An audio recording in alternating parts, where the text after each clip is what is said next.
Good evening. My name is Rodney Strong, and I am the chair of the Hamilton County Democratic Party. And I would like to welcome all of you, to the first of two mayoral candidate forums that are being sponsored by the HCDP and the Chattanooga Young Democrats. Tonight, you will hear from 7 of the candidates for mayor of Chattanooga. There will be another forum on Wednesday night at 7 p.m., which will feature the other 7 candidates. Our rules are that each candidate will be given 2 minutes at the beginning to introduce themselves and to make a brief opening statement. Following the opening statements, the questions will be posed to the candidates, and they will have up to 2 minutes to respond. When we reach the last 15 minutes, each candidate will have 2 minutes to make a closing statement. You may pose a question by going to the comment function and asking a question, and we will try to get to those questions for the candidates. When we've reached the last 15 minutes, each candidate will have 2 minutes to make their closing statement. The Chattanooga Young Democrat President, Megan McLean, will be our timekeeper, and the time limits will be strictly observed. Our moderator for this evening is Professor Christopher Acuff from UTC. We will now turn the program over to him to call on the candidates for the beginning and for their introductory remarks. Professor Acuff. Great, thanks. So I'm Chris Acuff from the Department of Political Science and Public Service, and as a native Chattanoogan and local government super nerd, I'm eager to dive in. So I'll have Mr. Lon Cartwright start off with introductions.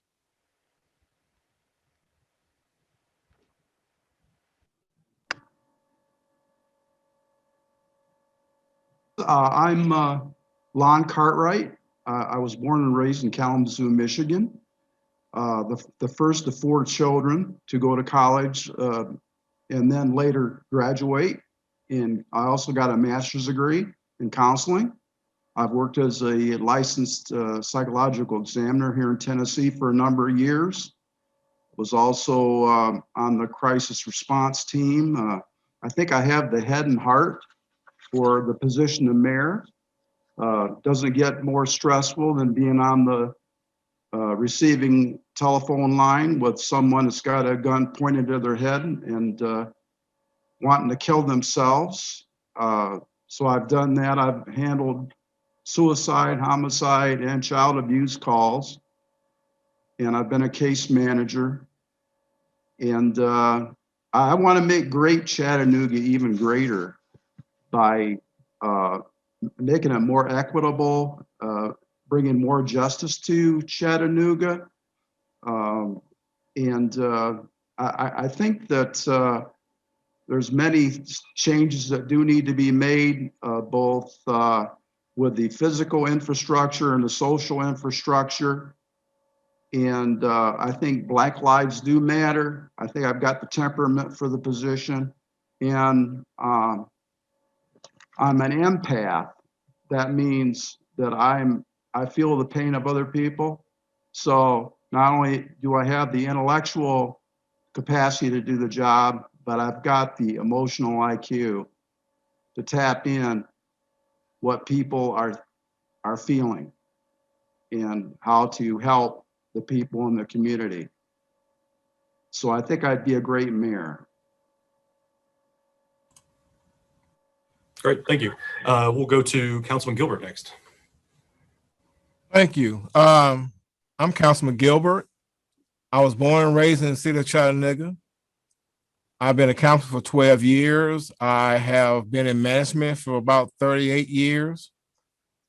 I have a beautiful wife and 5 kids. My father was a minister. We grew up on a farm. We worked hard, sun up to sun down during the summer. So I know what hard work is. I believe that I can make a difference in the city of Chattanooga because I love Chattanooga. I am a person that believes in providing the opportunity for all, not just for some areas. Before I became councilman, I worked with communities, bringing communities together. We had several of them: Murray Hills, Lake Hills, Bell Harbor, Kings Point, Washington Hills. coming together so that we can have a better area on Highway 58. And we have accomplished a lot of things. Also, before I became councilman, we had a historical school. It was just two in the city. One was Howard for the city for Blacks, and it was one for the county was Booker T. Washington. The only thing remains basically is the football field. So I fought hard with others to make sure that that field is preserved. The historical part of Hamilton County preserved for future. I believe that we can provide economic development in all the areas, but we have to make sure the areas are ready for economic development, for infrastructure. We have to make sure that all of the city of Chattanooga feel safe in their homes, to feel like they can go on the porch. We need to have police to be more community friendly. Get out the cars, meet the community, know your community, know who your leaders in your community are, so that you can work together to make a difference in people's lives. Great, thank you. Mr. Kelly's next. Mute myself. There I am. Okay, thank you very much for the opportunity to be here. I'm Tim Kelly. I was born here, raised my two sons here. My wife and I, Jenny, live in Fort Wood, and other than 4 years in college in New York, I've been here my whole life. I spent most of the last 32 years as a small business owner and entrepreneur here in Chattanooga. A lot of folks know me from the car business, Kelly Cadillac or Kelly Subaru. I've also started a number of other businesses, including Chattanooga FC with a lot of friends here. That was a homegrown startup. And I've also spent 32 years in the nonprofit community in Chattanooga. Started out volunteering when I got back here in 1989. Hey, Lon, your cat's behind you there. And have worked in nonprofits from everything from Arts Build to educational nonprofits, to the chairman of the community foundation, to the Benwood Foundation. So all that work really brought me to realize that you can only do so much from the sidelines of philanthropy.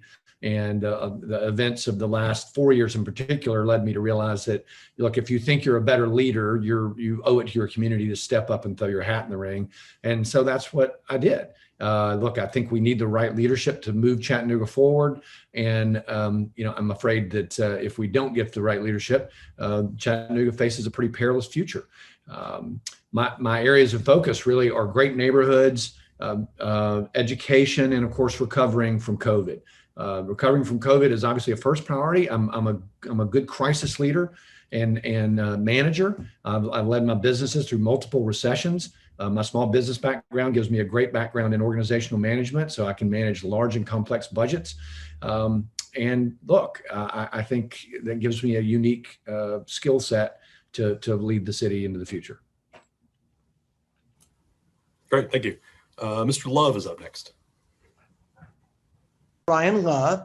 Let's see. I was born in Chattanooga. I live on the west side. To be brief, I'm be more policy focused. I have a Master of Education and I have a bachelor's degree in political science. I have a copy of the Constitution, so I understand constitutional law.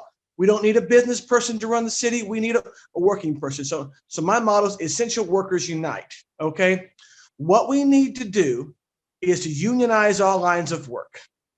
That's the first thing. Second thing that we need to do is guarantee labor rights for all lines of work. It's good for the Black community, the Latino community, the Asian community. Okay. People want to know where you're coming from. I live in poverty. I make $10.50 an hour. And you want to help people recover from COVID? This is what you do. You protect them in their homes, protect them in their food. You protect them in their jobs. You make sure they have adequate pay for time off for COVID. You make sure everyone has a home regardless of income. Everyone has food regardless of income. And as mayor, I will make darn sure that rental companies, mortgage companies, and all the big businesses getting money from the federal government, they'll give an account. Okay, so they're not double dipping from government bailout money, rental assistance, and our money. That's how they get rich when we stay poor. So I'm an essential worker. I work at the hospital. I'll be an essential worker fighter to make sure no one is left behind. That's the key. So a $15 minimum wage, 20 for skilled labor, $10 table service. Okay, and medical care as a human right, not a privilege. So I'm going to fight for every single Chattanooga. You know, we'll have police reform. Okay, with a new chief, we're going to have a civil rights attorney, not a corporate attorney, and we will honor their First Amendment right to petition government for district grievances suffered. Okay, the heart of the Black Lives Matter movement is social justice, racial justice, and economic justice. And good policy for one is good policy for all. So we will have our wages protected, our health care protected, our lives be protected. No one will lose a home. No one will be without food. So to move Chattanooga forward, the economy must be measured in the 99%. And my government will have zero business people in it. When you elect George Ryan Love for mayor, we the people take the city back. Thank you. Thank you. Unfortunately, we have to move on. Next up is Councilman Oglesby. Senator Russell. Yeah, I'm Councilman Oglesby, and I represent District 7 here in the city. And I'm married to a very wonderful lady. She's a graduate of Howard. And I have a son, a daughter, 3 grandsons, and a very, very lovely great-granddaughter. And from my perspective, my diverse professional background in nonprofit, for-profits, and in education gives me a broad perspective on organizational structure and budget management. I have served extensively in civic and community organizations here in the city. As chairman of the City of Chattanooga's Pension Board, I've served on Erlanger's Community Health Center Board, and I have worked with the Minority Health Fair. I've served with the 100 Black Men of Chattanooga, and I have served working with WTCI and many other nonprofits, Mark Macon with the arts. So you can see the variety of experience I have in civic duty as far as knowing how important it is to serve and make a difference in people's lives. As mayor, I want to make a difference to those things that affect everyday people's lives. And I want to be a mayor that is fiscally responsible to the citizens and our business as we begin to grow. I will focus on economic development as it relates to growing and retaining our small business. I will focus on community revitalization that affects affordable housing and the homeless situation we have here, and growing our existing neighborhoods, making sure that they are stabilized and continue to grow and is strong. I have the vision, the passion, and the experience to bring people together, both locally from a city perspective and regionally, because Chattanooga is the biggest resource in our in Southeast Tennessee, and it needs a leader that understands that and brings all that together. So I'm really extremely excited about tonight and the questions, and thank you, Young Democrats and the Democratic Party for hosting this. Great, thank you. Mr. Wilson is up next. Just a simple thank you for the opportunity to speak with you guys tonight. I'd like, as our elementary school teachers might tell us or ask us, I'd like everybody to take out a pencil and a piece of paper because I want you to write something down. But before we get to that, while you get your paper out, I just would like to say I'm a hometown boy with my roots grown humbly into the soil here of Chattanooga. My father was a World War II veteran who basically had one job his whole career. He worked for the Tennessee Department of Transportation. My mother worked at Woolworth for 47 years, so I basically grew up downtown in a Woolworth. I was raised in East Chattanooga, and my first job actually started with the Red Food Store at 13 years old. So hard work is the only recipe for success. So I just encourage everyone, it's time to roll up our sleeves. Now, what I would like for you to write down is my website address, robertcwilson.com. And on that is basically my initiatives, plans, and goals for the city. But also on there is a concerns page. So I would encourage everyone to go to Erskine Oglesby's page. Oh, hey, Erskine. To go to my page and write down 3 things that they would like to see out of their next mayor. And with that list, I'll compile it into 8 or 10 things, and together we'll make Chattanooga better than it has ever been. Thank you for this opportunity. Great, thank you. And finally, Dr. Woods. Good evening. I'd like to thank the Hamilton County Democratic Party and the Young Dems for putting on this awesome presentation tonight. First of all, I'm a native Chattanoogan who was born in College Hill Courts in Chattanooga. I went off to college, the University of Tennessee, Knoxville, and received my degrees in biology and chemistry, and then furthered my education at the University of Tennessee at Memphis and received my doctoral degree in dental surgery. I hold a license in 3 states, and I have a drug enforcement agency license, which covers all 50 states. I started my business 31 years ago from the ground up. I had no one to help me, so I understand what it takes to start a business and also to survive in a business. So for 31 years, I've met payrolls. I have advanced from just being a new dentist to being the top 2% of the dentists in the world. I am a Pierre Pouchard Fellow, so I know what hard work and efforts do. I'm also certified in dental implantology. I said all that to say this. It starts with an opportunity. And the majority of this community does not have an opportunity. So that's why we have widespread disparity in our community. I have worked as a community activist. I have worked as a civil rights activist. I am still a community activist and a civil rights activist. So the things that I would like to see done in this community, first of all, is our marginalized communities being competitive with other communities in this city. So we're going to put a robust plan together to see how we can increase the budget, at least $3 to $5 million in each neighborhood that's marginalized until we get those communities caught up. We're going to also invest millions of dollars into 0 to 5 educational system, because from 0 to 5, we know that our children's brain, 87% of the brain is developed in that age group. And we can spend millions of dollars in early childhood education to avoid spending billions of dollars in the criminal justice system. And so that's very important. Also, our homelessness. We spent millions of dollars fighting at the homeless situation in Chattanooga. But as a doctor, I'm trained to diagnose and treat. When I give antibiotics for an infection, I'm basically giving the patient medication for just a little while, but the infection comes back. So with the homeless. Thank you. Sorry, unfortunately, we're out of time. Sorry about that.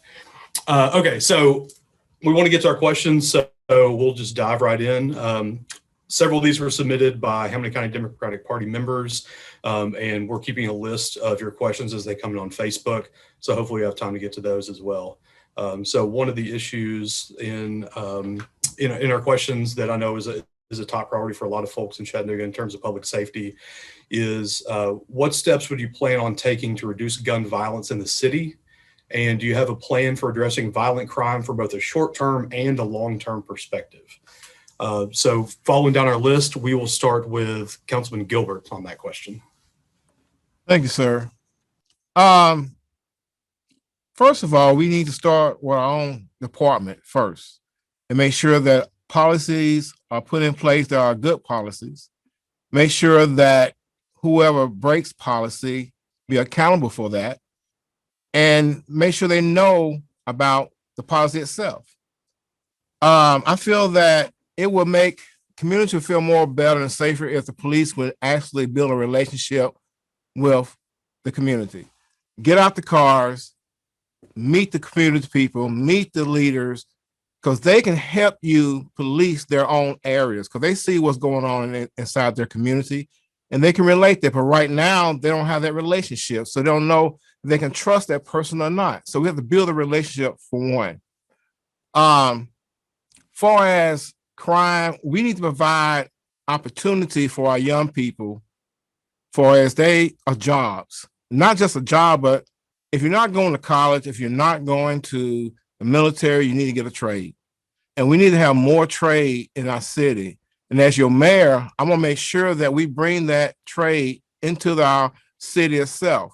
Inner city don't have anything right now. You got some classes outside in rural areas, but not necessarily in the city itself that the city support. We need to support some of these individuals like IBEW and the iron workers, people like Jerry Hanner that teach a lot of minorities the trade. So I feel that if we start doing that, that will cut down on some of the crime. Also, at an early age, we need to start at birth to 5 years old, so that to start teaching and speaking to our kids and reading to our kids. And then we need to put more money into our Head Start program so that they can teach our kids, to pay our teachers and pay our techs, and also give them the resources it would take to make sure that kid will learn. So that way we can do it at the beginning stages that will keep them from doing things in the future that's negative. Great, thank you. Mr. Kelly, we'll go to you next. Thank you. Look, I think it starts with leadership from the mayor's office, working with the department to repair the relationships with the department and help them continue towards the path of community policing. The Chattanooga Police Department does some amazing work now. I think people are surprised to learn that they do ACEs training, and we need to continue to move the department towards this path of community policing so that we can repair the trust between the community and the department, as Russell said. Specifically regarding gun violence, look, I think I'm told the cameras that are around town actually help in some cases solve a lot of these crimes and a lot of the shootings. Our bail system's messed up. In some cases, we need to reduce cash bail and decriminalize poverty, which is part of my plan. In other cases, we're letting folks walk on bail who are who've just been locked up for a shooting, and of course the person is not going to testify against them if they think that they're going to be right back on the street in no time flat. So we can hopefully work with the district attorney to correct some of these problems. But again, it is also related, as Russell said, to economic opportunity. We've got to have YFD centers that are easier and rec centers that are easier for families and kids to use. I know a lot of people of all stripes, black and white, who will tell you that a rec center saved their lives, kept them out of trouble, kept them off the streets. And we kind of need to push the rewind button a little bit on our YFD and rec centers to get them back open again. There's a safe way to do that and give kids something to do other than getting into trouble. Great, thank you. Mr. Love is up next. How many of you remember a while back there was a vote in the state assembly, and it allows you to acquire a gun license without a class and online? Okay, so and I watched a forum on state interference where state policy can hamper the role of mayor, and I think this one policy, this one vote, making guns more accessible by less background checks, had a great uptick in shooting violence. Because when I did the interview with the newspaper, I brought that same point out. So we also have to go with education, because we were all taught the right to bear arms is the only thing that the Second Amendment says. So we have to start with education and teaching the Constitution as it actually reads, point one. Point two, we need to lobby our state legislature, and bring hard data how this law has made a bad situation worse. So with a political science degree, I understand how state policy, federal policy affects us here at the local level. And nothing is going to work until we have strong gun reform laws, until we have a legislature in which it's not gerrymandered, because it's on racial lines and it's on partisan lines. Because you have lawmakers in wealthier districts, that have more vote than lawmakers in districts like Yusuf Hakim's district 28. He voted nay on that because the Black community, which he represents, is ravaged by gun violence. Take Robin Smith, went to a church I used to go to. She voted yay. Okay, so the impact of money and politics, gerrymandering, and the refusal to teach us the Constitution as it's written are also big keys. Once we can get concrete gun laws, once we can reverse these policies, and it takes real leadership from the mayor's office to say, you know, put your weapons down. Okay, we need to have gun-free communities. Thank you. And Thank you. Sorry, unfortunately, we're out of time. Councilman Oglesby's up next.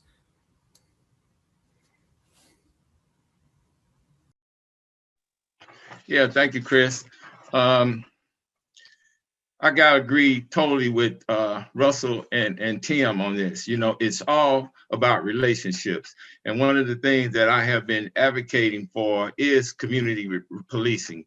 We need to get our police back in our neighborhoods where they're actually not just driving through, but they're actually interacting. And I see that happening more and more because I often interact with ride-alongs with police and other activities that goes on within the community, and getting communities actively participating in the community watch programs. I think that's something that's essential and very helpful. And once again, we keep talking about relationships.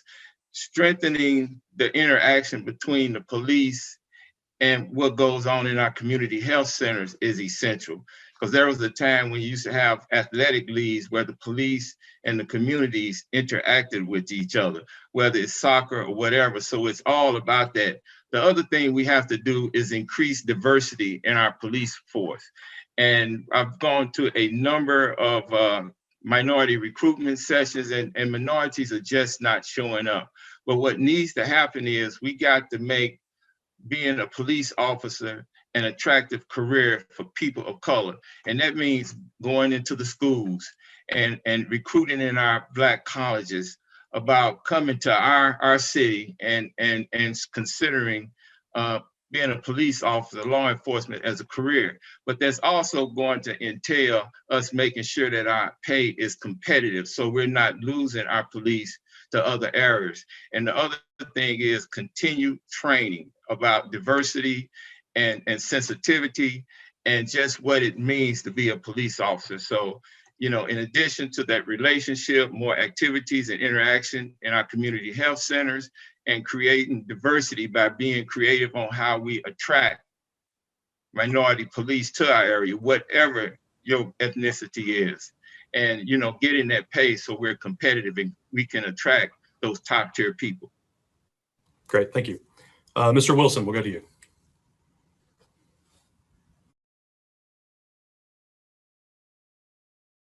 I believe you're still on mute. Sorry about that.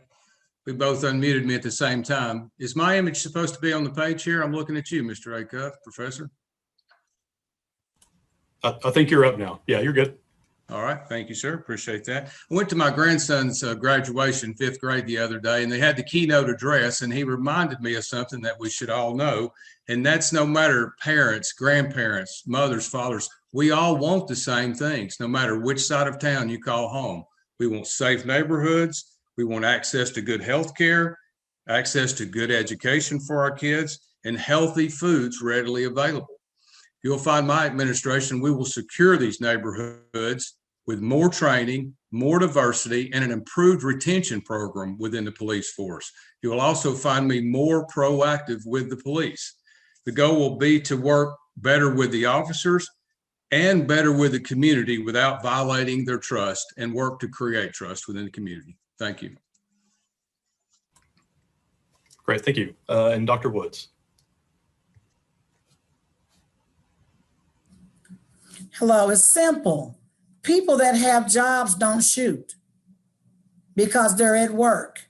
So economic disparity breeds on a lot of criminal activities.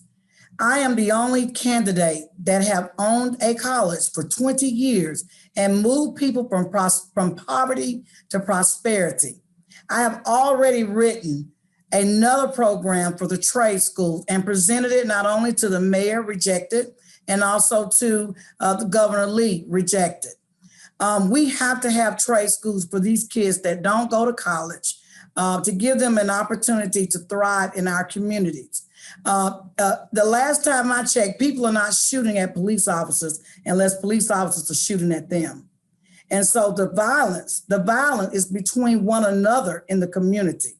And so we have got to give jobs to these individuals so that they can go to work, make a decent living for their family, and take care of their family and their kids. As far as the police is concerned, we're going to do a whole overhaul, criminal justice reform, day one when I take office. Day one, criminal justice reform, no chokeholds. We're going to start a search for a new chief. If the chief that we have right now does not line up with the values and principles and morals of me as mayor and this community, we're going to put a board together and we're going to sit down and establish a plan to create a better relationship between the police officers and this community. And I am the one that stated that we must go outside the city of Chattanooga and go to historical Black colleges and recruit African Americans and give them extra money, sign-on bonuses, incentives to come to our community. Our officers get paid miserably. So it's hard to recruit good officers when we're paying the least. And so we've got to increase the budget for better pay for our police officers and let the police department resemble the community. It's about 34 to 37% African Americans in this community. And I do say African Americans because it's African Americans where the majority of these crimes are occurring. Great, thank you. All right, and finally we'll wrap up with Mr. Cartwright.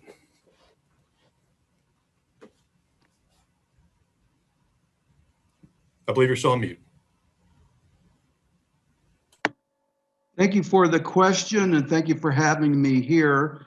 I'm a firm believer in an ounce of prevention is worth a pound of cure.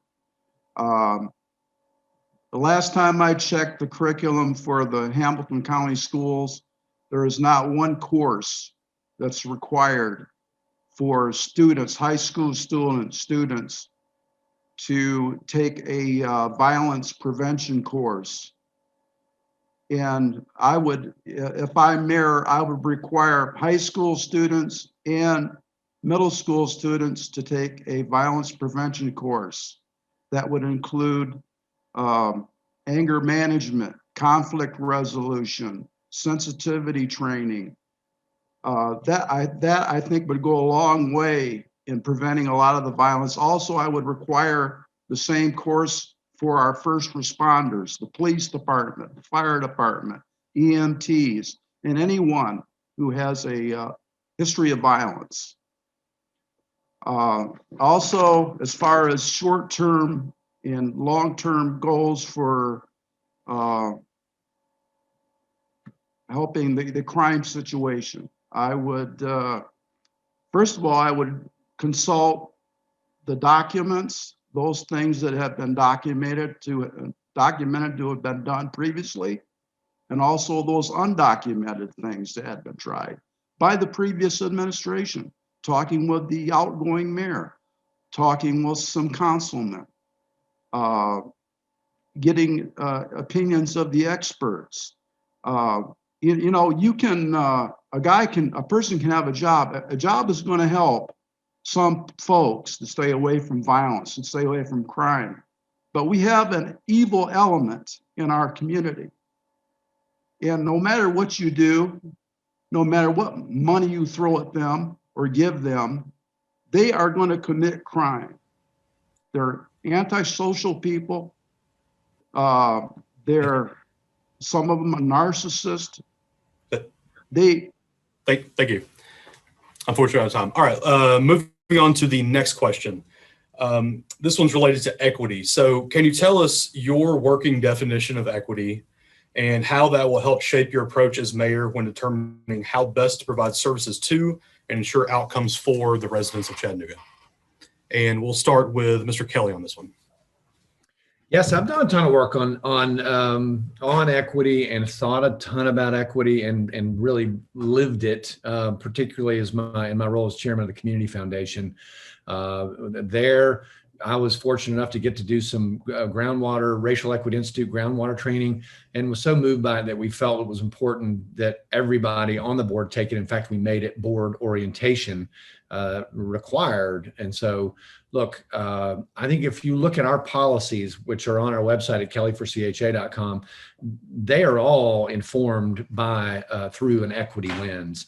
My working definition for equity is equality of opportunity, and that's the way we look at it, right? So everything from our education policy, I like to say, as I think Dr. Wood said, we've got the gaps between black and white and rich and poor in Chattanooga are immorally wide. They're wider than they are nationally, and if we're going to move the city forward, we have to close those gaps.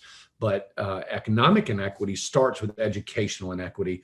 And if you look at the schools that struggled in Chattanooga, typically they're in those old red line districts where structural racism was the norm until 1965, at least 1965, and even after that. So it begins with education, but it has to inform every part of public policy in the mayor's office. And that's what it would do in my administration. Everything, again, from educational policy to housing policy to economic development. We need to support minority business enterprises in Chattanooga more robustly. We've got whole sectors of the economy where a minority contractor isn't even present. And we should be using our entrepreneurial resources here to identify and stand up vendors in those areas where we don't even have a minority contractor like the HVAC business, for example. Great, thank you. Mr. Love, you're next. I was chatting. Okay, equity. Well, this is what I think equity should be. All right, first of all, I believe housing is a human right for all, regardless of income, race, or gender, or family structure, or immigration status. I believe food is a human right for all. I believe the right to unionize is a human right for all. I believe protecting our First Amendment right to speech, assembly, press, and petition our government for redress of grievances is a human right for all. Grievances for social inequities. So equity begins at the bottom line denominator. When everyone has a home, when everyone has food, when everyone has shelter, when everyone has labor rights, we're all going to be equal, okay? When you get paid for staying home from COVID, okay, we have equity. When we have businesses controlling the prices, controlling the wages, okay, all right, we cannot have equity until we secure the rights of the working people to demand their minimum living standard. And where I work, hours are being reduced. So equity for all walks of life and all races must begin with healthcare as a human right, regardless of your ability to pay. Okay? And if you're homeless, you have no money. So we need housing that meets people where they are for equity to occur. All right? And as mayor, I'm going to make sure everyone has a home regardless of their ability to pay. I'm going to make sure that we keep people in their homes, we give them rental assistance and everything they possibly need. So equity must begin with helping the bottom up, not the top on down. Thank you. Great, thank you. Councilman Oglesby, you're up next. I believe you're still muted. Equity begins with everybody having a fair opportunity to be progressive and to have a quality of life and a quality of life that they so richly deserve. And it has to be done fairly. And it really starts with education. You know, we need to, one of the things that I want to do is create initiatives in our YFD Center that enhances early childhood education from kindergarten, from birth to kindergarten, to get our kids' literacy up to a point that when they start the Hamilton County School District, they are at level. The other thing is housing. that is imperative. As Love just said, you know, everybody deserves quality housing, but you observe the opportunity where the process is not skewed, where it makes it hard to get a quality affordable housing.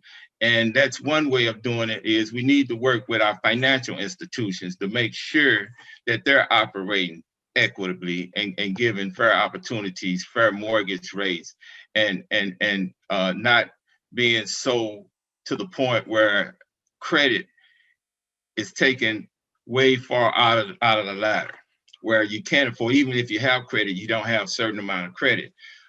You have the job. The job is essential, and jobs with decent wages create equity. Safe neighborhoods create safe equity, and revitalizations of the current neighborhoods, so you don't have to move out your neighborhoods, creates equity. So it's really about creating situations that empower people to be self-sustaining in a way that doesn't differentiate one group from another.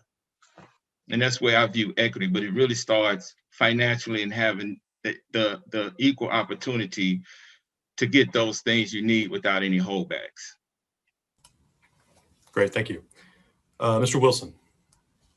Thank you for this question. I was fortunate once. I believe you muted yourself. I was fortunate once to take a cruise, and we stopped off there in Jamaica. And I'll be honest, I left there with my heart broken. I'd never seen poverty in my life like it exists in that country. So when we come back to America and say it's an inequitable situation, we've got the folks in the food stamp lines with iPhone 12s. So there's no doubt this is the greatest country on the earth. And for me, I grew up in East Chattanooga. So my first job started at 13 years old. I worked for the F.W. Woolworth Company from 14 to 16. And fortunately, at some point, I joined the local 43 Plumbers and Steam Fitters Trade Union. And it was in that environment that I became a man and learned about work. I think that we hear the word grassroots thrown around a lot, but really, do we understand what that means? And that's just simply that ordinary people are regarded as the main body of the organization.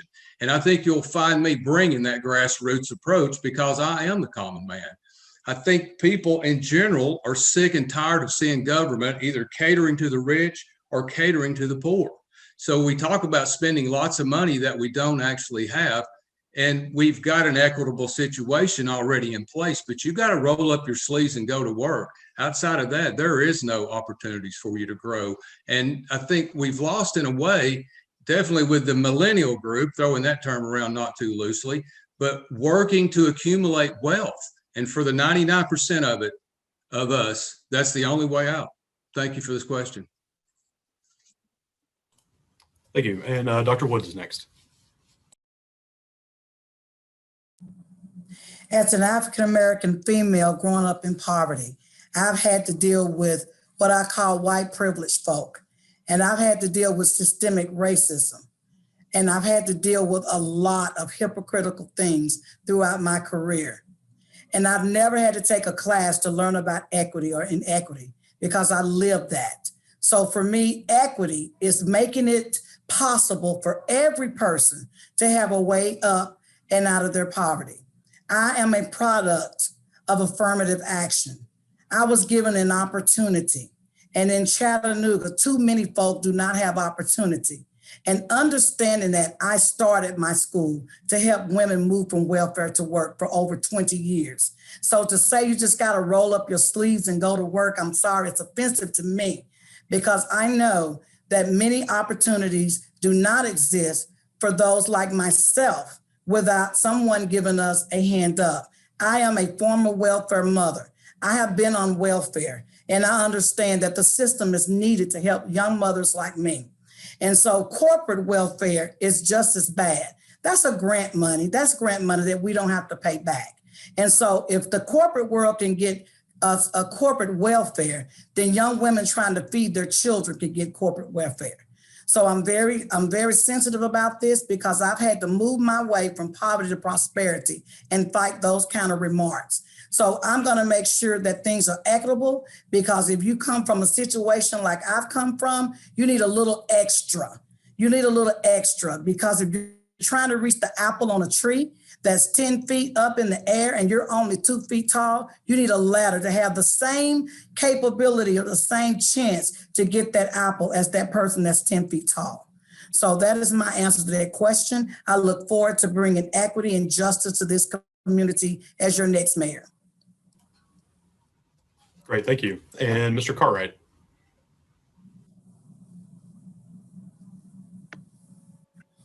Well, just as it is written, to whom much is given, much will be required.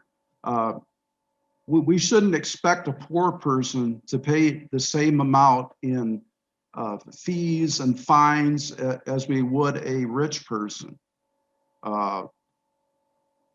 Take a look at towing and storage fees if your car is impounded.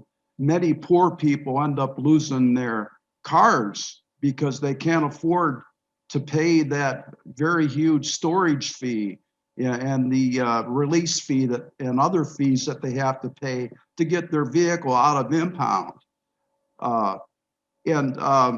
So I think that income and fees and fines has to be geared toward a person's income. It's only fair. It's justice. And we don't have that here in Chattanooga right now. And we do have to give a hand up to folks who are poor. To just say, well, everybody, we're going to charge everybody the same. We're going to require the same from everybody, for everybody. That's just not right. It's not equitable. It's not just. It's not what many people want in Chattanooga. So if I'm elected mayor, we're going to have a just system. We're going to have a just system. Great, thank you. Councilman Gilbert.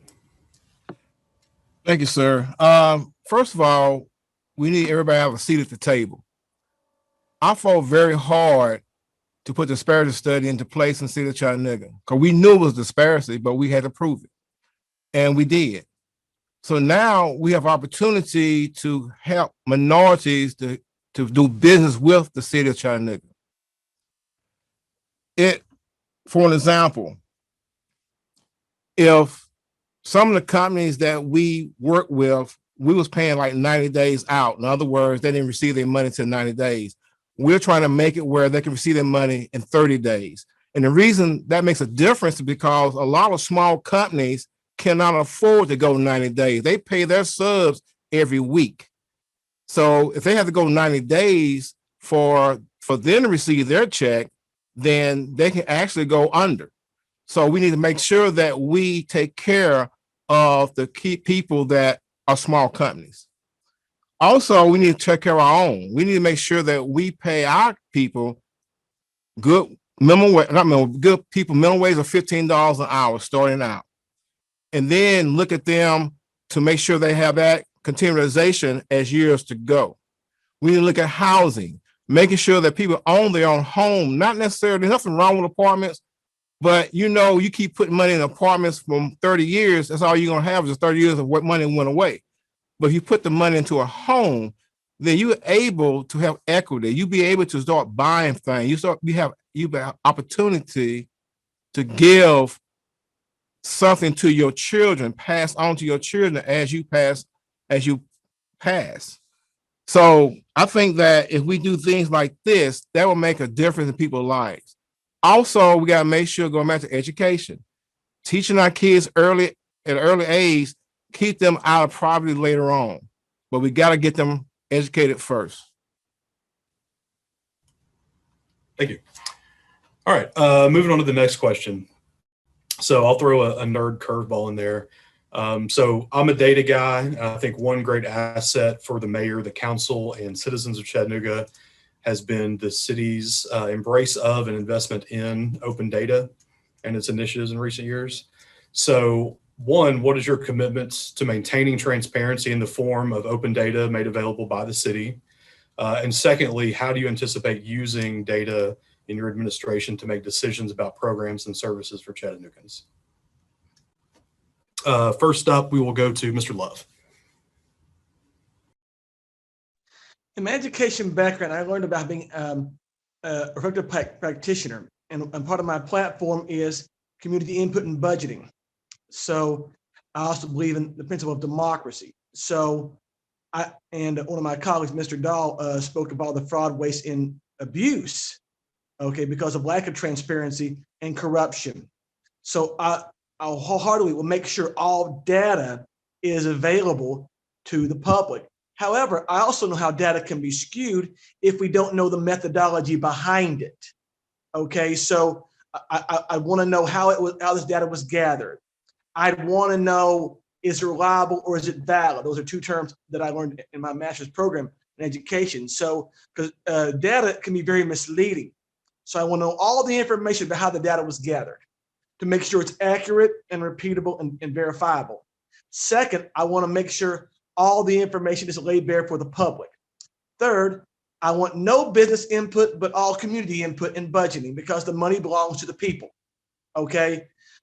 So that we know how many people are in poverty, how many people are homeless, how many people need food assistance, how many people have healthcare expenses that they can't meet, and so on and so forth. So it must be data that is measurable and data that is useful and data that will lead us to decisions that actually make people's lives better. Because numbers mean nothing unless it's the right information and the information is accurate. So that's how I use my data. But like I said, I want to know exactly how it was collected, who collected it, who they ask, who was left out, what are the variables in this data collection. So just using numbers on their face value has no actual value. So with my background, I really want to know exactly how we got the information and how to use it properly. Thank you. Great, thank you. Councilman Oglesby, you're up next. Yeah, thank you. Yes, I would continue to use data to formulate how we do things with the city. But from my perspective, data isn't worth anything unless you know you got that human input into it. We as a council recently have compared data to what our constituents was talking about. And many of the times, just going out to our neighborhoods, talking to our neighborhoods association, finding out what they're looking for in their neighborhoods is some of the most important data there is. So it can be skewed, but for the most part, I see it being essential in making determinations on how we do economic development, how we can do housing, how we can do our education. But it's essential that we know where that data is coming from and it's cross-referenced by the citizens who are impacted by it, because so many times we get too caught up in the data without looking at the people aspect of it. And I believe that that is essential to moving us forward, is making sure that the data reflects what's actually happening out there and it's not skewing it so it deprives people of opportunities to be successful, for opportunities to have economic development in their areas, and that it doesn't focus in a way that takes away from underserved areas. And that is essential. So I will continue to use data. I would make sure the data, where it comes from, the information it comes from, the source that it comes from is accurate, but it matches up with what the needs of the people, the needs of the citizens of Chattanooga requires, and that it gets those underserved areas the resources they need to be successful, to be empowered, and to move forward with a life that they see as good. Great, thank you. Mr. Wilson, you're up next.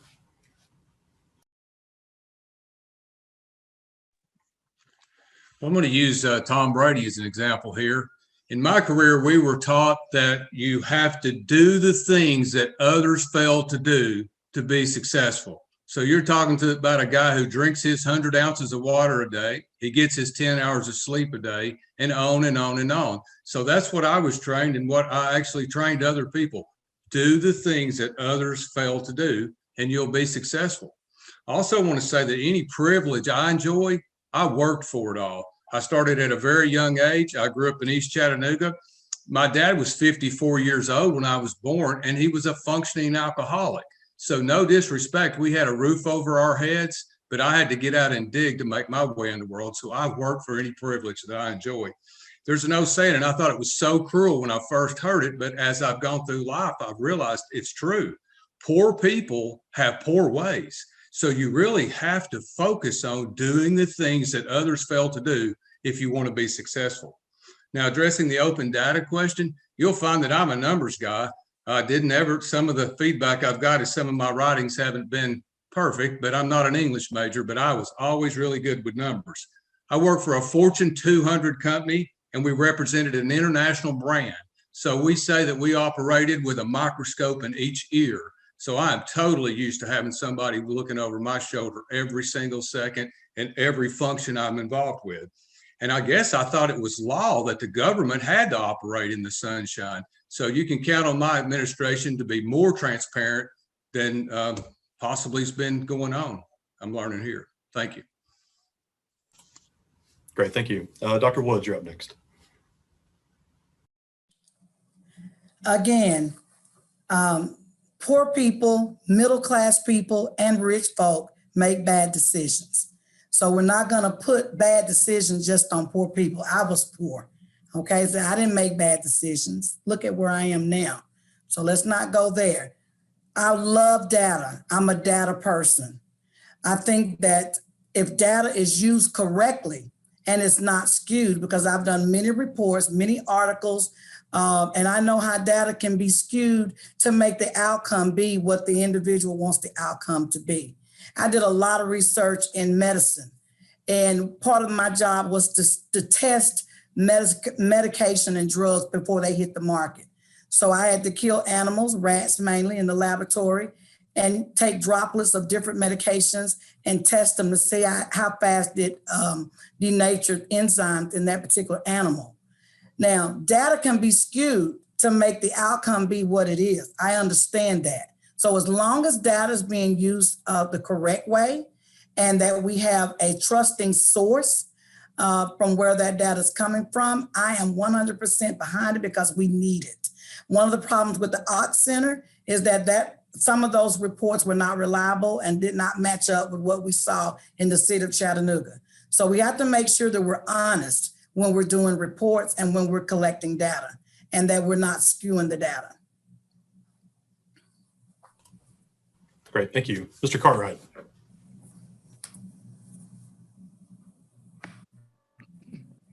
Well, first off, I want to say under a Cartwright administration, I will see that to it that we're going to have a meet the city officials meeting every 3 months so that citizens can come in and they can talk to the mayor one-on-one, or if they have a particular complaint with the head of a department of city government, that the person can talk to him or her. I want to be totally transparent.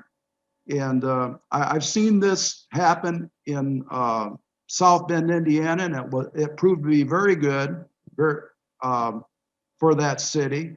And I would definitely bring that to Chattanooga. In addition, as far as data, it's been said that there are more statistics and lies. So data has to be reviewed not by 1 or 2 people, but maybe by 3 people, to look at the data to make sure that it's accurate.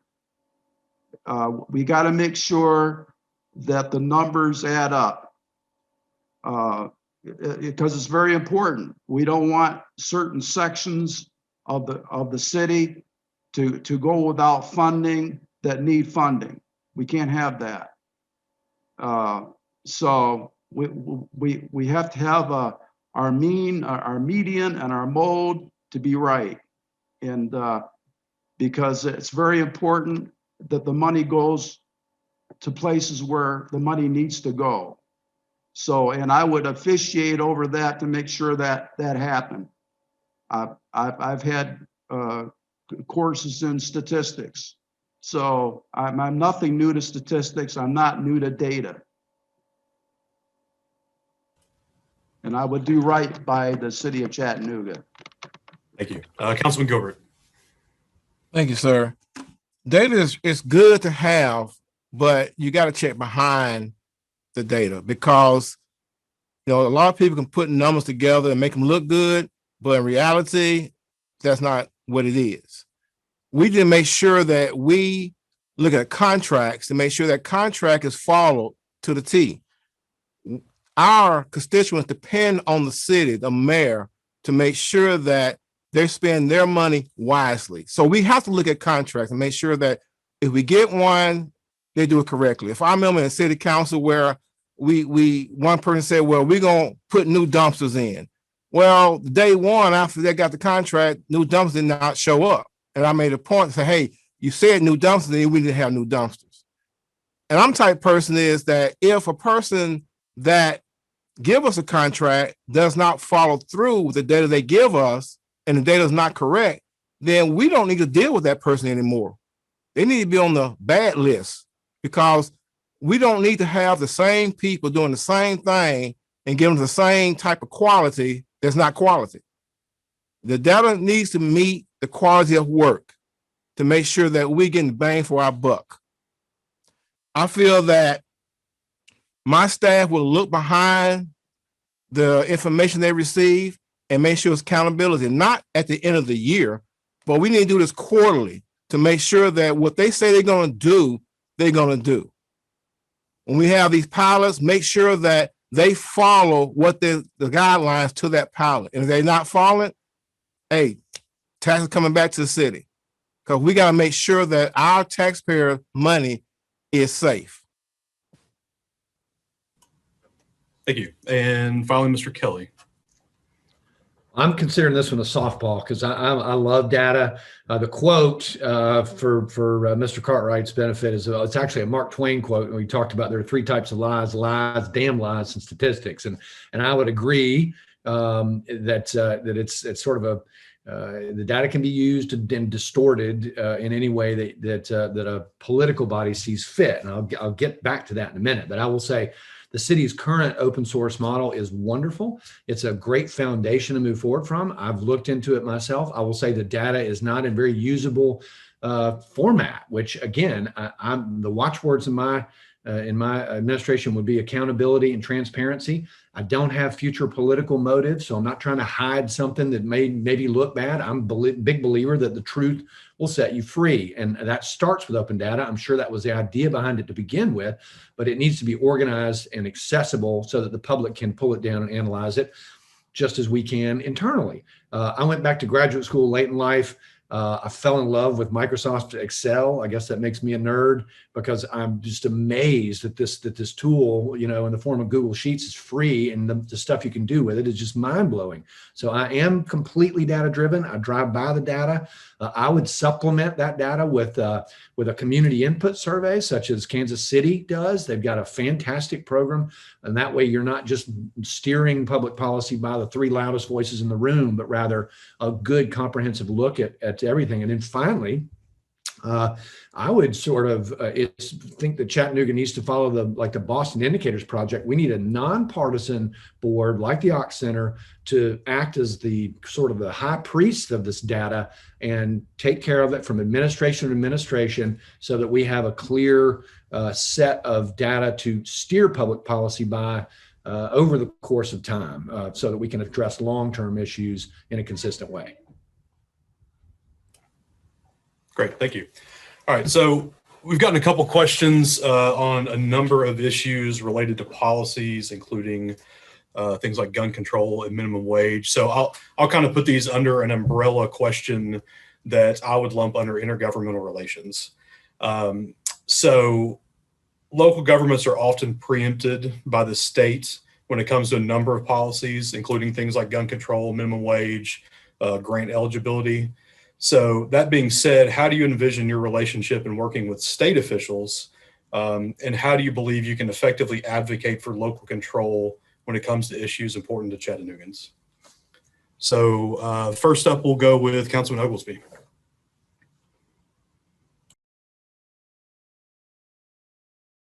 I think you're still muted.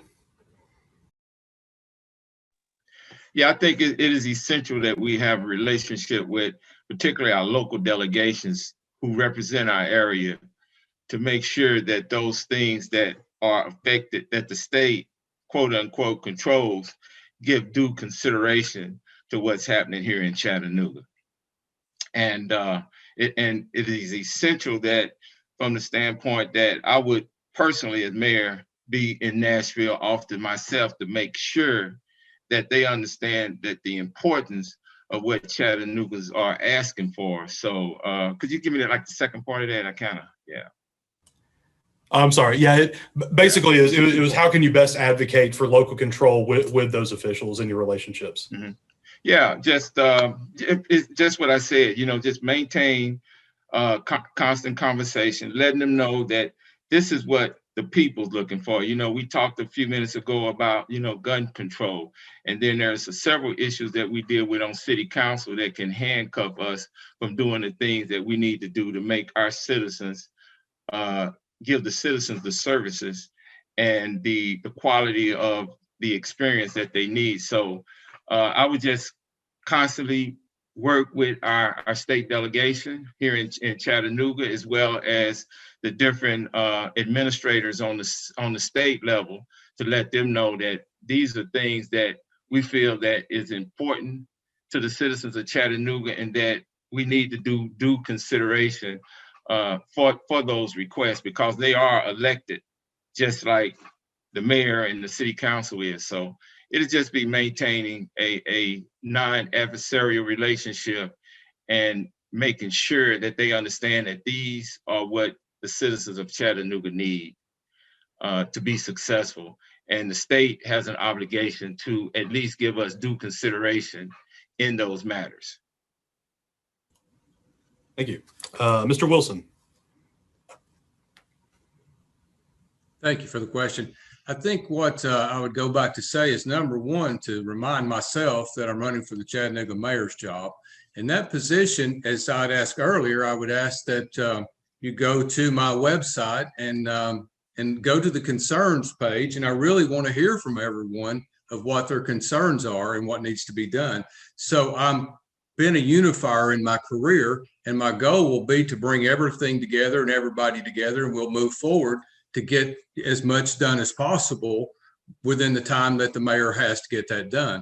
So I would just add to that I'm kind of like Erskine there. This is a tough question to field, and losing a little bit about what I'm trying to say, but mainly that the state creates the city. There's no doubt. So we are, under their direction as far as, it goes for the mayor's office and then down to the city. So certainly we have to administer a lot of the policies that are made at the county level and at the state level. So I'll certainly work hard to see that the communication that I receive from the city is carried up through those levels, and that I'll be the best representative for the city that I can possibly be. Thank you. Thank you. Dr. Woods. Definitely, I will work with the state and the local on this one.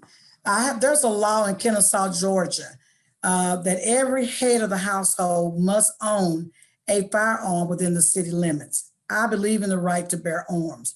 I also believe in the responsibility of the individual that has the gun. So they've seen an enormous drop in crime, especially violent crimes. Knowing that folk have guns in their home, people are less likely to come into your home and commit a crime. So it's very important that we work on this issue together. It's very important that we think about gun buybacks so that we can take it out of the hands of those who don't have the right to bear arms. And so that's what I would do. It's very important that we continue to work with our local government, our constituents, and our state officials, and our governor, who sets precedent on the laws in our cities. Thank you. Mr. Cartwright.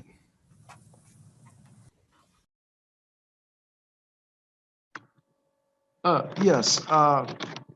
Well, I think that I would be in liaisons with the state and also the county governments.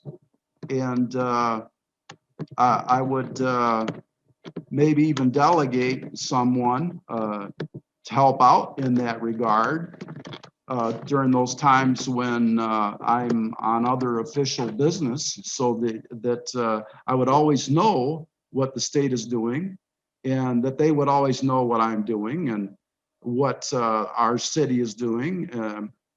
And also I would be in constant communication with the county mayor, and would reach across aisles to try to put out the best policy that I can for Chattanooga.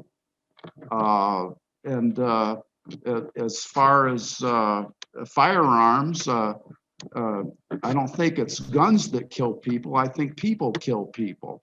If a person doesn't have a gun, well, they're just going to use a bat, or they're going to use a knife, or if they're violent, they're going to wreak harm however way they can. So taking gun laws away, guns away from people aren't necessarily going to keep the people safe. Okay, so but my mayor's office will always be transparent for all government officials and the public, and so that's how I feel about it. Thank you. Councilman Gilbert.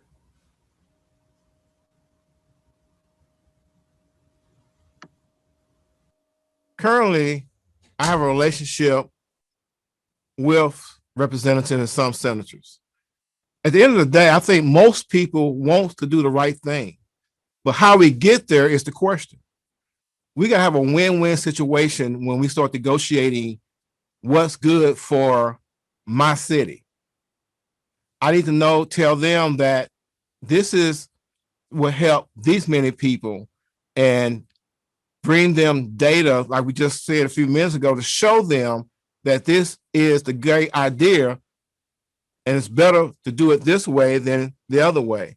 I remember a time where we had a resolution for Dr. Johnson. Some of the state people did not want to give him opportunity, but I say, well, let's do a resolution and ask to give the man opportunity to do what he needs to do to bring our school system up.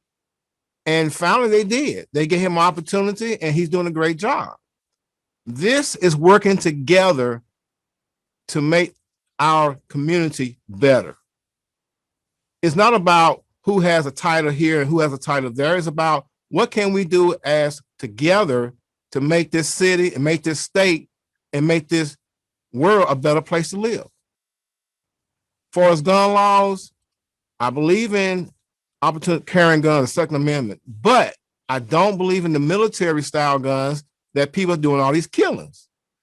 These are the ones doing mass destruction in our communities, the ones that people are killing people, multiple people. These things we need to take away. But far as to protect your family, yeah, I believe in the Second Amendment for it to protect my family. Great, thank you. And Mr. Kelly.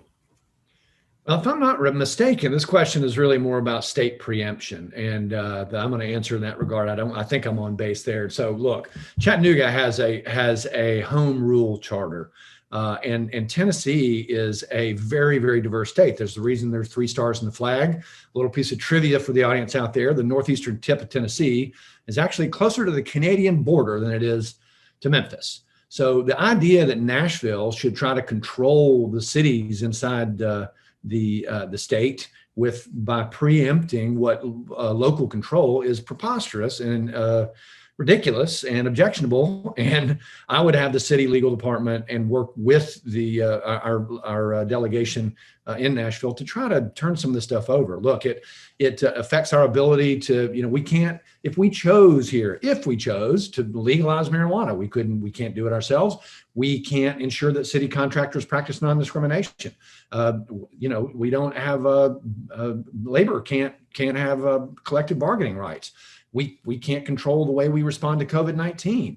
We can't roll out EPB gigabit fiber any wider than we are right now. And we can't reform our own cash bail, all because Nashville has decided that it knows better. And the irony of that, of course, is that self-determination in some ways is the most foundational conservative principle. So it's absurd, and I would fight it tooth and nail. But as a nonpartisan, I can say I can work with Nashville just as easily when the Republican administration there as I can with the federal government in Washington, because my only interest is really in what's best for Chattanooga. But what's best for Chattanooga in this case, and every city in Tennessee, is returning to local control. Great, thank you. And Mr. Love. This is where you need someone with an actual political science background. I have a political science undergrad and a master's degree. First of all, we have to deal with the fact that when it comes to gun violence, as we know, that the state has voted to allow gun licenses online. We also have the problem of gerrymandering, okay, which must be dealt with, okay, which skews conservative power away from, representatives that represent the inner city. And so therefore, state preemption is an issue. So our right to run for office and our right to rewrite the laws at the national level. So the only way we're going to control guns is to change the legislation. When we can do that is to the Democratic right to run for office and to fight gerrymandering, okay? Because what happens is you have majority Republican control at the state level. And if you look at the congressional districts, in every district, it's gerrymandered. That's one problem that's systemic we have to fight.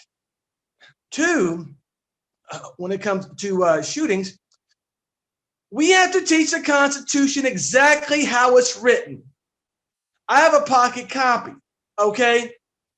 Now, the Second Amendment has to do with joining a militia, and it has to do with that being well regulated.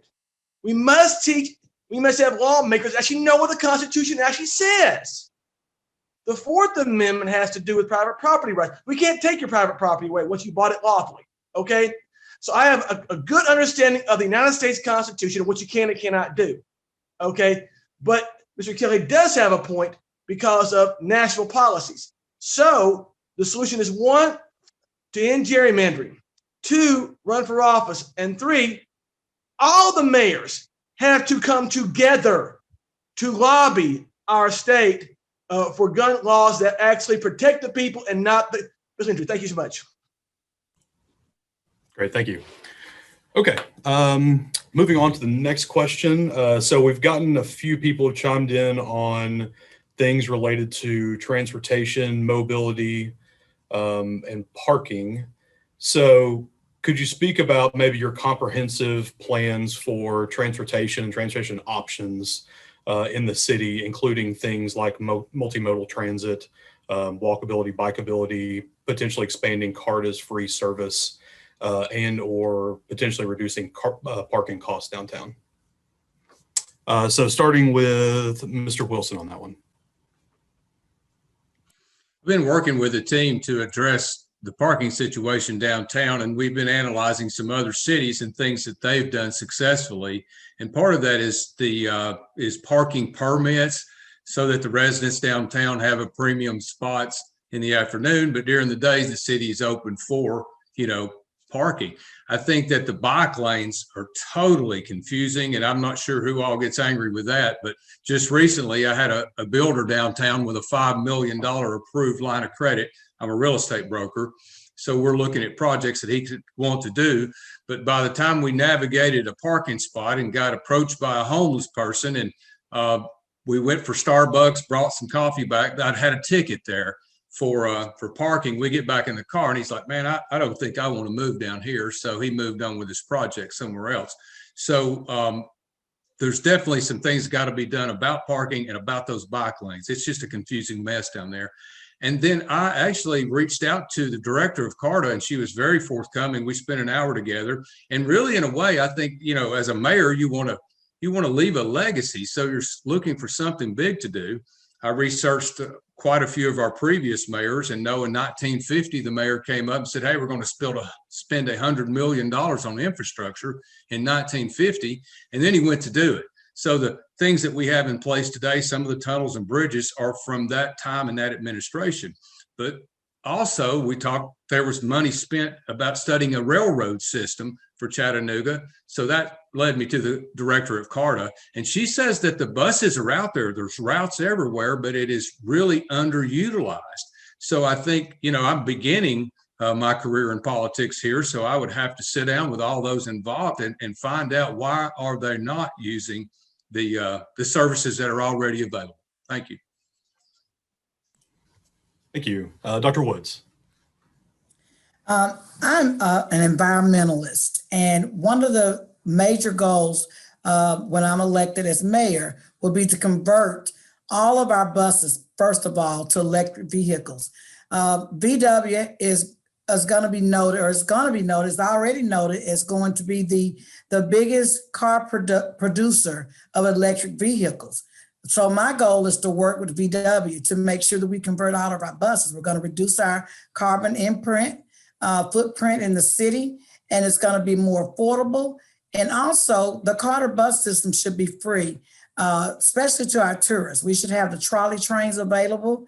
The hop off service is really nice in other towns that I visited. It's free to the folks that come to our city. They can get a pass or buy a pass, and it's free for a certain length of time. The parking issue is just awful here in Chattanooga. And I believe that we can do better by reducing the number of parking places that we have in the city that require us to put money into them and make us more of a friendly city. When we have people coming from out of town to get their cars towed, and I've had my car towed too, because it's confusing where you can and cannot park, and it's $200 or $300 to get your car out of the impound, it is very, very, at least a bad taste in our tourist mouth. So we're going to work on working with CARTA to do something that's going to make it more affordable by converting those buses to electric vehicles and reducing the number of parking meters in our city and creating a trolley situation for our tourists that come into town. Great, thank you. Mr. Cartwright. Parking and transportation is just terrible in Chattanooga. I avoid taking my car down to Chattanooga because I can never find a parking spot. And I mean, it's awful. I used to live in South Bend, Indiana, and they had free parking for their main library downtown. I see no reason why we can't at least have free parking for our downtown library. Our downtown public library, that's the largest public library in Chattanooga. Yet it's hard to access because nobody can find a parking spot. Luckily for me, I live close to town, so I just walk to the library. But parking is a problem, and we need to have more free parking. It hurts the businesses downtown as well.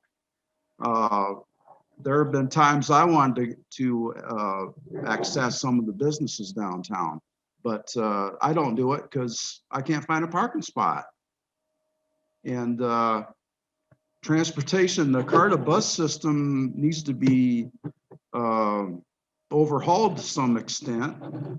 The buses that go out to the malls, especially Hamilton Place Mall. Hamilton Place Mall only has one official bus stop. And keep in mind, we have a lot of elderly and disabled people that ride the bus. I, on occasion, have ridden the bus because sometimes I want somebody else to do the driving. I don't want to drive all the time. It saves money, it saves gas, it's the right thing to do. It's good for our economy, it's good for our environment. So sometimes I take the bus. But the buses don't go out to Red Bank. Why don't the CARTA buses go to Red Bank and some of these other outlying communities? that are adjacent to Chattanooga. Thank you. Sorry, out of time. Moving on to Councilman Gilbert. Thank you, sir. Oops. You know, we've been hearing about. You're good. Sorry. You hear me now? I said, well, Carter bus. First, we gotta look at the budget. We gotta find out how much money we have available to make this difference. I hear a lot of time free Carter bus, free this, but at the end of the day, somebody got to pay for that free, and we gotta make sure our budget fit that. We need to make sure that we can start including areas of tourists. For an example, the electrical cars we currently have, our buses, we need to put them down Martin Luther King Boulevard. We need to put them down Warner Park, make a loop so that they can go to different areas so they can generate more money. I feel like that we need to get smaller buses because the buses we have now currently might probably get 4 miles to a gallon. And that's not much. It costs a lot of money to actually put them from downtown to Hamilton Place Mall. But if we can get something smaller that people can catch the bus, go to their jobs and back, that'll make a difference in people's lives. Because at the end of the day, a lot of people want to work in different areas, but just don't have the transportation. So if we can provide smaller units or buses to take people back and forth to work, I think we'll accomplish our goal because that's one of the main problems we do have. But far as just making things free, we got to look at the budget first. And far as parking downtown, it's terrible when it comes to parking. But at the end of the day, a lot of parking that we have downtown is privately owned. So we can't dictate to privately owned what to do with their property. What we can do is start saying what we have as city property down there and convert that into a parking garage so people can park with a low cost or free. And far as one of them, about Red Bank and other places, all the Red Bank and East Ridge, they do not put no money into Carter budget at all. So that's reason Carter don't serve them right now. Great, thank you. Mr. Kelly. Unmute. There we go. Well, let me just start by saying that the most important thing we could do here is to do good urban design and create a more walkable city. I think, you know, again, I was in the transportation business for a lot of my life. One of the reasons I'm not in part of it in the car business anymore is because I think we're on the cusp of a real sea change when it comes to transportation. And we have a really good opportunity using Carter to kind of start over and reboot and reimagine the system for the future. But I'll get to that in a second. Parking wise, I think, again, I've got some very specific plans here. There's a lot of neat things you can do through Park Mobile. We can turn on functionality that, again, I don't have any earthly reason why it's not already on, where small businesses can pay for a customer's parking if they park downtown just by entering a code. We literally just don't have the functionality turned on. Locals, I would not, unlike Dr. Woods, preference tourists. I would preference locals here, because tourists are happy to pay $10 to park downtown, obviously, but locals need to come back downtown and patronize downtown businesses. And so I would try to make it free for them for an hour or two. We've already got license plate numbers in the system if you use Park Mobile and if you've got a city sticker. So we should be able to do that. I would synchronize traffic lights. What a concept. Makes everybody happier. It's more sustainable as well, because we're not sitting at traffic lights. As far as public transportation is concerned, we need to reimagine it with transportation as a service. I would start with a new mobile app for Carta. I would have fare-free routes on our main routes. Fares only make up 20% of the budget at Carta, and we can make up that difference elsewhere. That would transform the service. We have one of the lowest ridership rates of any major city in the country, which is terrible. And this is an economic development issue and an equity issue as well. We can integrate better with third-party apps like Transit and Nextbus, which we're already doing. So look, it's a good opportunity to reboot Carta, where there's some really smart people with great ideas that just need support from the city for the future. Great, thank you. And Mr. Love. I actually ride Carta, and the problem is because of COVID precautions, we're limited to 10. This is the rules, okay? Everyone has free busing because of loss of income is what I believe. Now, the problem with ridership is that they've gone back to what's called a Saturday schedule. And so The decision was made to limit bus routes during the COVID pandemic. That was intentional. So we need to go back to pre-COVID regular schedule. Okay, I actually ride the bus, so that's the reason why.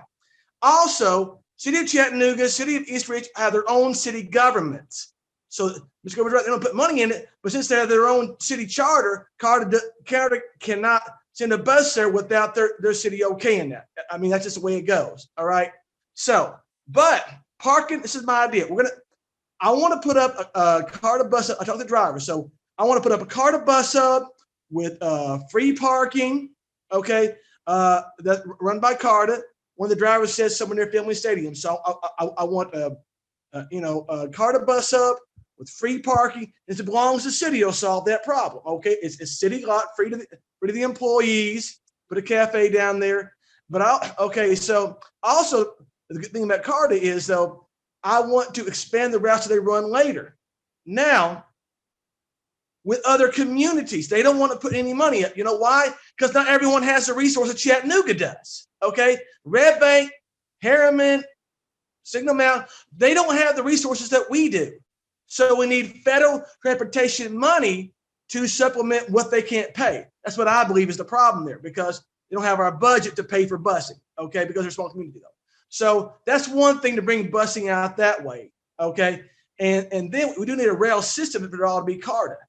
So if we go back to pre-COVID routes, but and maintain the free busing and build a bus up, that would help out a lot of people. Thank you.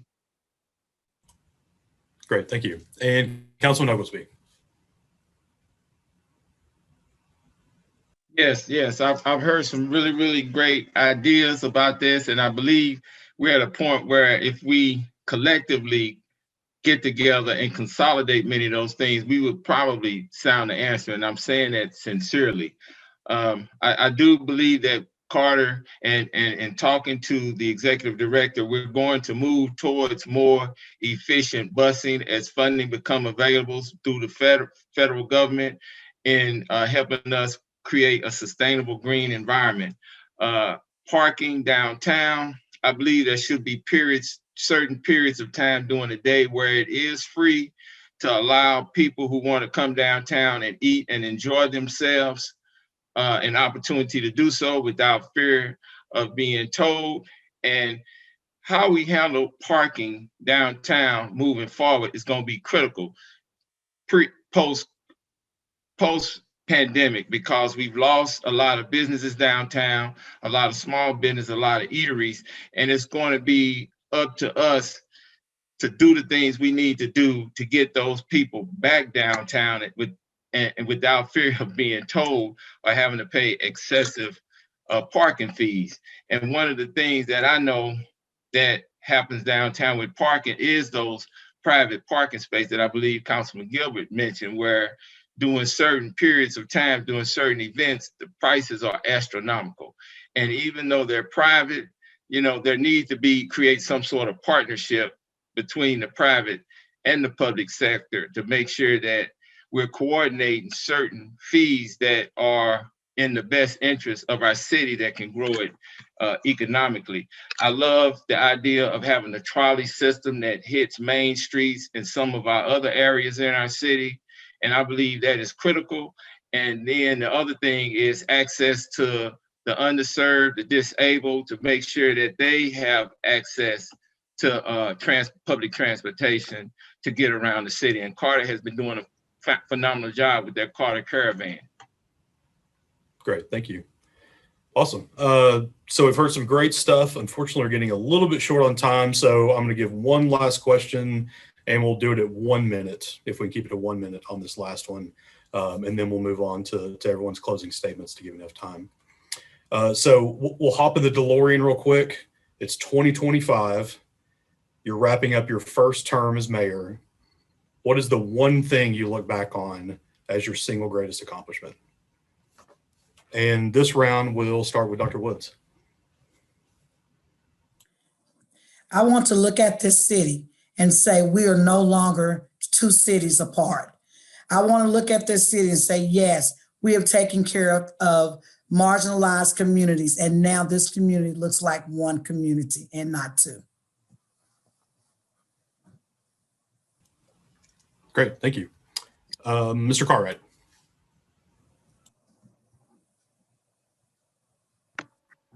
The one thing, a more equitable community where fines, fees are fair to all, and that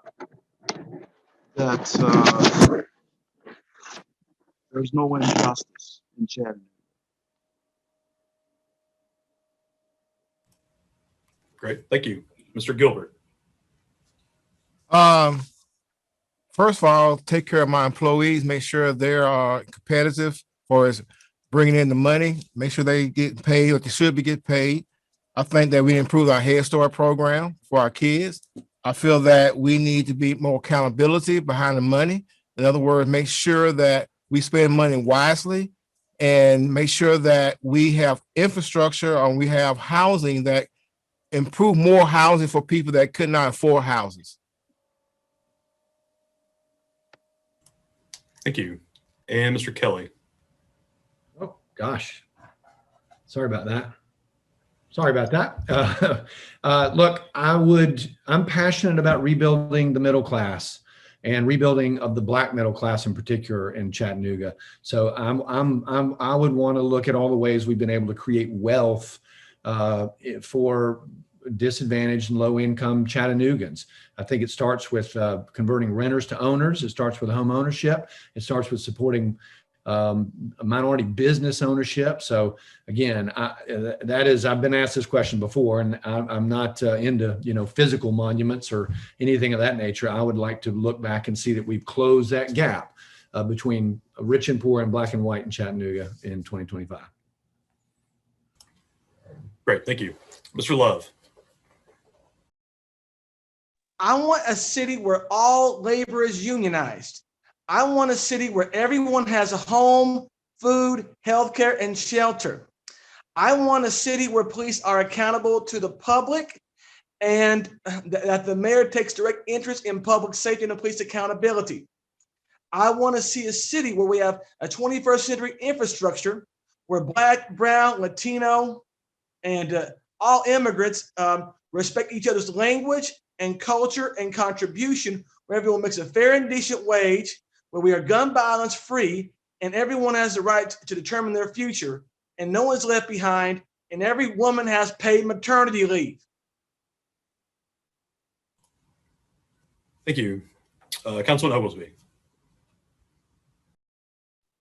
Yeah, I want to see a city where we start seeing all our underserved communities thriving, where they actually reach a point through small business development, how we redevelop our neighborhoods, how we create housing, how we create cultures, that people, when they come to our city, that they can come and visit our different communities as they achieve individual wealth for the citizens that live in it. So I just want to see us be one city, our underserved communities thriving, and that individual wealth in those communities start to move forward through the creation of small business and cultural experience. Thank you. And Mr. Wilson.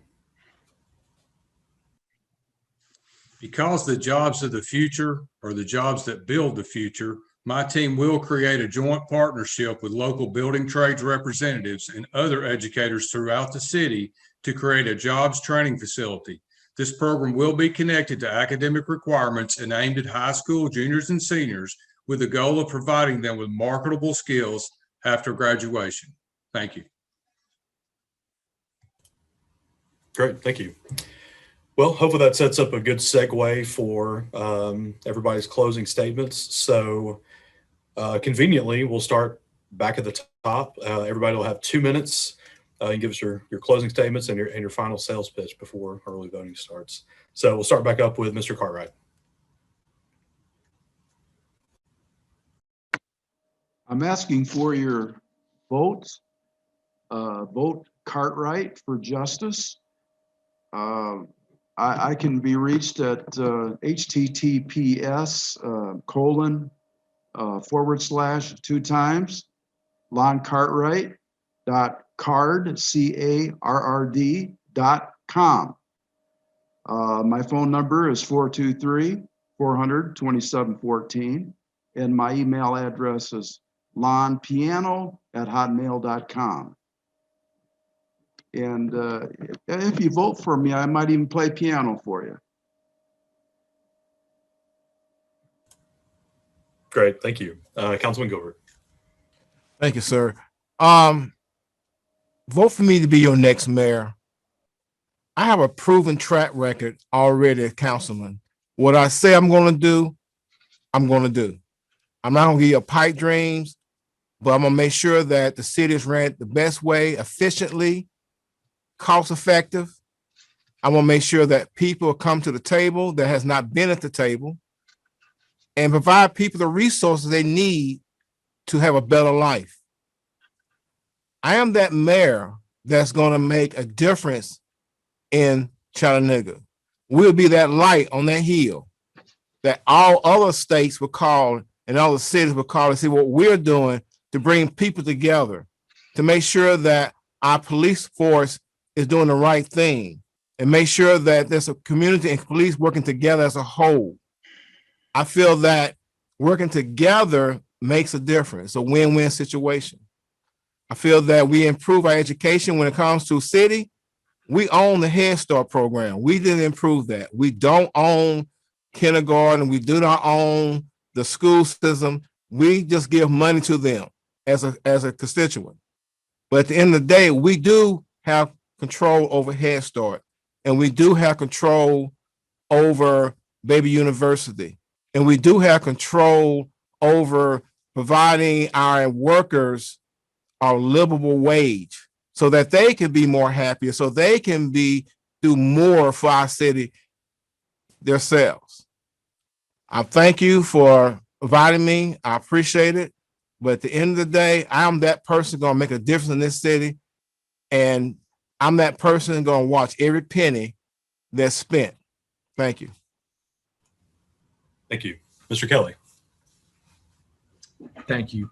Well, look, I'm a truly nonpartisan candidate. I don't think nonpartisanship comes with a wink and a nod. If it did, what would the point be, right? I don't have any other future political ambitions. My only ambition is to fix the city and make it the best city in the country. We've spent our time during this campaign convening 13 different working groups from community leaders across the city.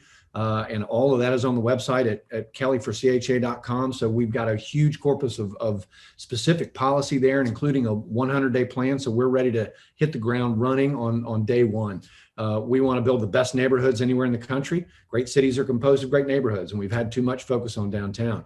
And a great education should be the birthright of every child in Chattanooga. It shouldn't depend on your zip code. So we're determined to push the needle forward on education.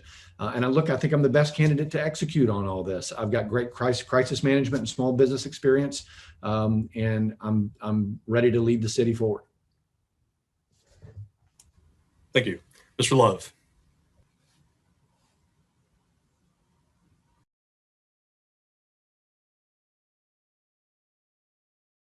I believe you're still muted. There you go. Okay. Yeah, all right. My battery's running low, so I'll be brief. I'm running for mayor of Chattanooga so that every single person has a living wage. We'll have a $15 minimum wage, 20 for skilled labor. We'll have $10 table server wage.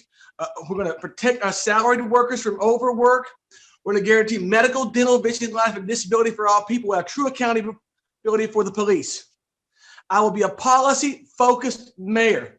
I have a political science degree. I understand the Constitution, and I ride the bus. I understand poverty. When I am mayor, no one will be without a home. No one will be without food. No one will be punished by corporations for speaking out. We will protect the civil rights of all workers, all people, at all times. Every woman will have paid maternity leave. Everyone will have paid FMLA leave. Okay, everyone will have paid COVID leave. And when we get beyond the pandemic, we're going to continue fighting for labor rights and wages for all people, where there's no home, no homeless, no hungry, and everyone has the dignity of work. And I will stand up for you because I'm living in poverty myself. So vote George Ryan Love for city mayor. My phone number 423-400-2714. 355-9078. I go look apartments. My Facebook at George Ryan Luffer there. Look me up, donate, volunteer. When you vote club, you are bringing power back to the people. Okay? Essential workers unite and join the love revolution. Thank you. Thank you. Councilman Oglesby. Thank you, Chris. This has been a great forum. I've enjoyed hearing from my colleagues once again. Everybody has great idea. Everybody loves this city and has passion. For all my adult life, I've been dedicated to serving others. And these last 4 years as city council has been an opportunity for me to make a difference in this city, for which I'm really proud and excited for, and would love to continue to do so. Chattanooga has been blessed with many opportunities, yet there are still neighborhoods who are still struggling, and that will change. Through community revitalization, we will work to bring more affordable housing to the area, and we will focus on keeping people and keeping neighborhoods sustainable as they are, as they has been, and as they will continue to be, by providing supports so that we can continue to thrive as a city of neighborhoods, banding together, connecting together for the good of others. We will grow small businesses so that they reach every segment of our city, not just one part of our city. We would tackle the homeless issues, not just from a city perspective, but regionally, because I have commitments from the county mayors around our region in Southeast Tennessee, North Georgia, and Northeast Alabama, that this is a problem that's shared and we must all work together. We will look at our infrastructure needs, and I will create a 5-year plan that will help remedy and connect those and handle those infrastructure needs so that once again, communities are connected. We will regain trust in our police officers by building relationships and creating a system where they can be successful and the communities can embrace who they are and what they do as a partnership. I will be fiscally responsible to this city and to the businesses that we attract coming in to make sure that they're doing what they need to do to survive, but making sure that there's a commitment for them to make sure that every citizen in Chattanooga survive. I would be a mayor that prioritizes comprehensive plans with the participation of neighborhood association that's going to help us grow into the future. I have the vision, the passion, and the necessary business experience to build a strong, innovative team, which is the only way we can do this is us working together to address the current challenges and the future needs of our city. So I'm really thankful and blessed to be a part of this. And I ask for your consideration of being mayor by going to erskineoglesby.com to get more information. Thank you once again for this opportunity. Great, thank you. Mr. Wilson. I've learned throughout my career that a rising tide lifts all boats. In today's society, many of us at some point have struggled with actually paying our water and electricity bills. I started my family at a very young age, and I've had my services turned off at some point. I think some of the candidates on the spectrum here with us, they just don't know. They've never faced anything like having their electricity turned off, nor do those that support them. My time spent will be working for each of you, creating the broadest spectrum of opportunity to create jobs. And I'll do that by recruiting industry into the area. We will secure our neighborhoods with more training, more diversity, and improved retention in the police force.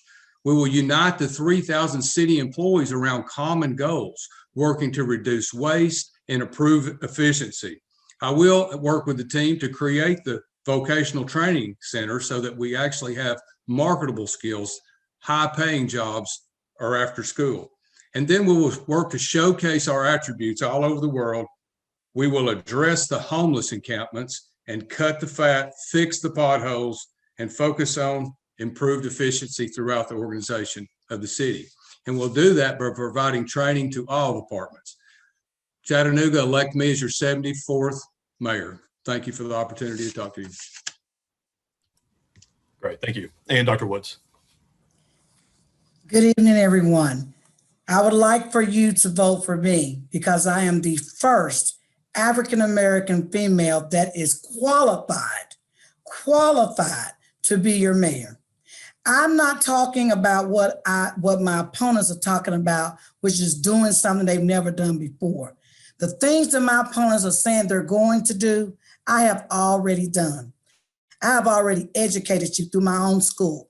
I have already written a program for our trade schools.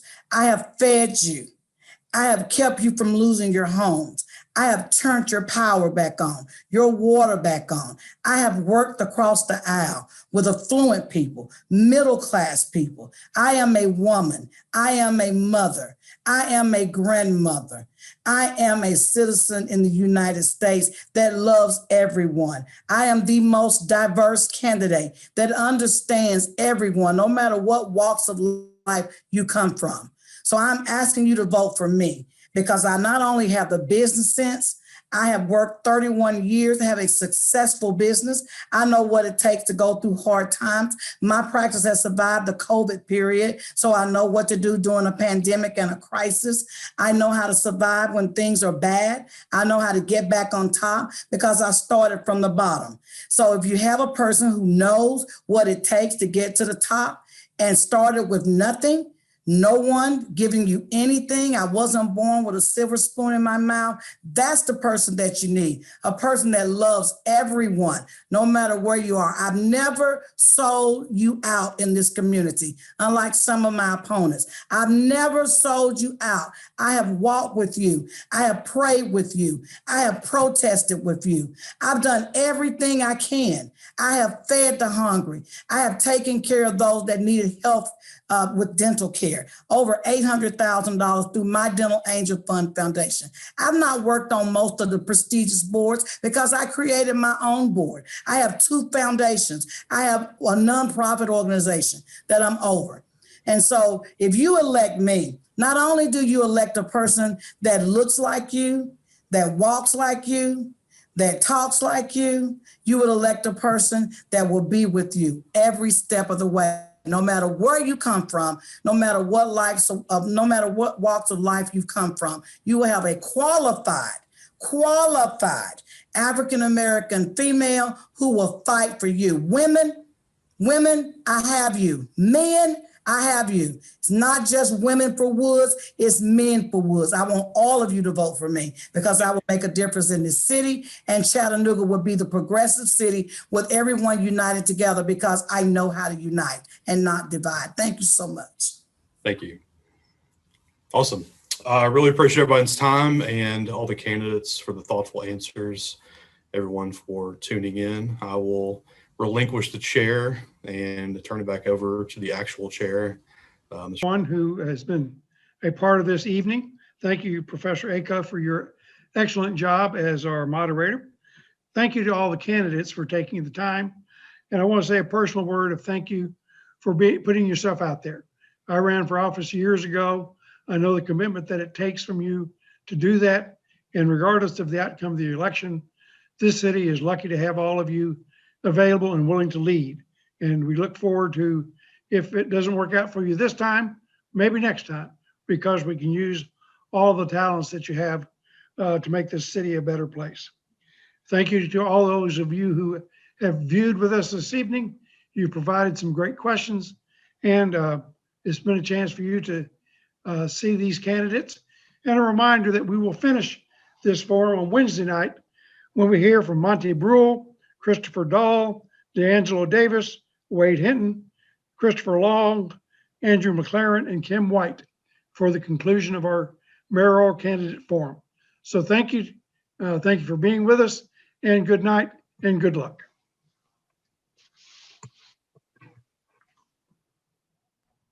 Thank you.